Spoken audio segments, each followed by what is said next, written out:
All right, moving on over to Britney Spears. This had my jaw on the floor. So she opened up about her relationship with Justin Timberlake in her upcoming book, and she also revealed that she did have an abortion during her relationship with Justin. So in her upcoming memoir, The Woman in Me, she revealed that she became pregnant while she was dating Justin in the early 2000s. She said that Justin definitely wasn't happy about the pregnancy. She added, he said we weren't ready to have a baby in our lives, that we were way too young. And she went on to say that she made the choice to terminate the pregnancy because Justin wasn't ready to be a father.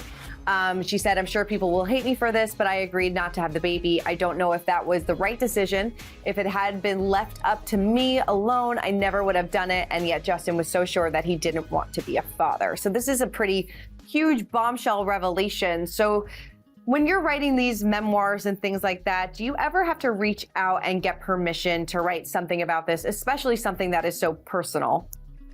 Christina, you don't. And really, Bombshell is right. I mean, this is something that had everyone's jaw on the floor. But, legally speaking, Britney Spears doesn't have to ask for Justin Timberlake's permission to talk about her body and her pregnancy. Now, of course, if they have some sort of agreement where they decided not to do so, then Britney Spears could be in breach of that agreement with Justin. But absent an agreement, parties are generally free to talk about whatever they want, whenever they want.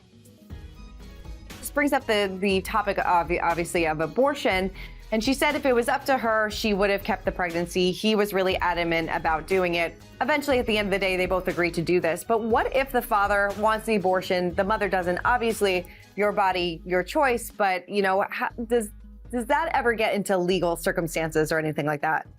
It can, but the law is pretty clear. Like you said, Christina, your body, your choice. It is the woman's right to choose. And obviously, here in a state like California, abortion is legal. It was certainly legal, when Britney and Justin conceived that baby together. So, regardless of where you are, if you're in a state where abortion is still legal, it is absolutely the woman's choice whether she wants to terminate that pregnancy. And there's nothing that the man can do to either prevent her from doing so or to force her to do so.